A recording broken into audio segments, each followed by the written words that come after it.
Financial analysts express optimism that the country's financial institutions will remain solvent despite the impact of the domestic debt exchange on their operations.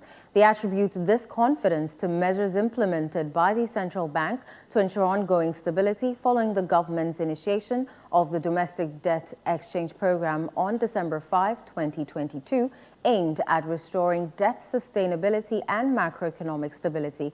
The following report has more details.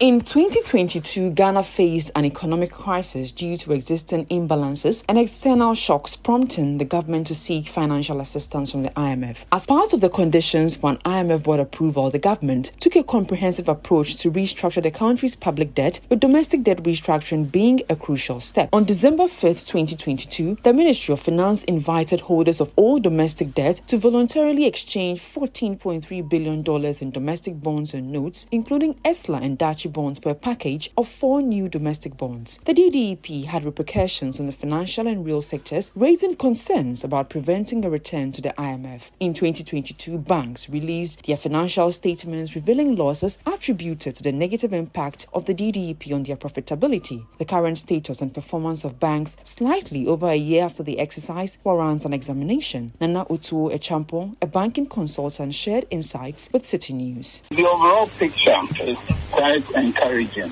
and it goes to confirm the analysis that we did earlier in the year, to confirm that the losses that were shown were all technical losses. Because now let's look at 2022. Out of the 23 banks, 22 reported. The exception was NIB. The rest 22 reported. Now the average loss was 279 million, ranging from a profit of 150 million to 1.5 billion. Now, of the total loss, one bank showed no profit, no loss. They broke even.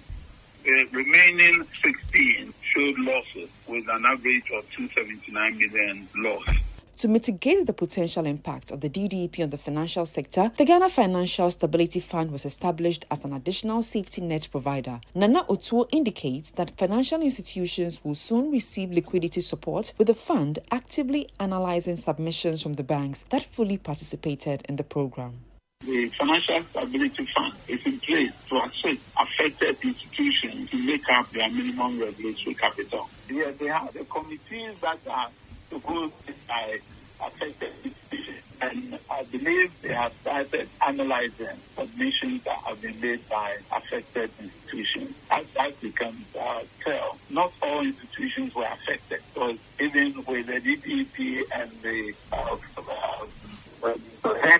was given 5 banks in 2022, they showed that they were not affected. The remaining 16 that showed losses. So I believe it will be similar in other sectors. So within the banking sector, that is the picture, that those who need capital because of the DDP laws they sustain, then the fund is available to assist them. And the laws, normally the assistance comes in one of 2 forms, either liquidity or solvency support.